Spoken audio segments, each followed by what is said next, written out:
Nay, tay, kung minsan hindi ko man maintindihan yung aking sarili kung bakit nyo ako pinapalo nung bata pa ako.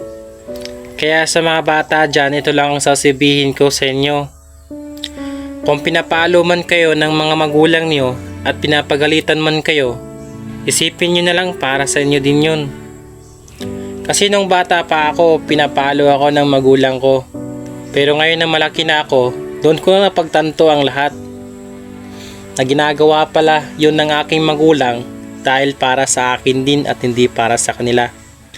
Alam ko, wala naman sigurong magulang na papaluin yung anak kung walang mga ginagawang masama o kasalanan.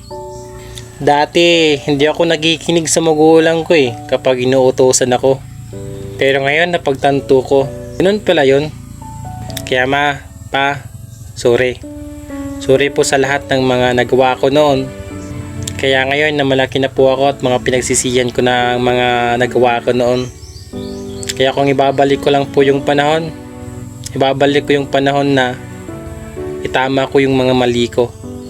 Kaya para sa mga kabataan ngayon, nga kapag umasta sa mga magulang, masama na. Ito lang sasabihin ko sa inyo, kahit gaano kasama ng magulang, magulang pa rin natin yan. Walang magulang na bubugbugin ka kung wala kang nagawang kasalanan. At sa mga magulang din po natin, hindi dapat din natin gawin yan sa mga anak natin. Bagkus bigyan po din natin sila ng paaral para maintindihan nila yung mga ginagawa nilang mali. Kaya sa mga bata ngayon, na kung magalit man yung magulang niyo sa inyo, isipin niyo lang para sa inyo din yan. At huwag kayo magtatampo at maglalayas dahil sa pinagalitan lang kayo.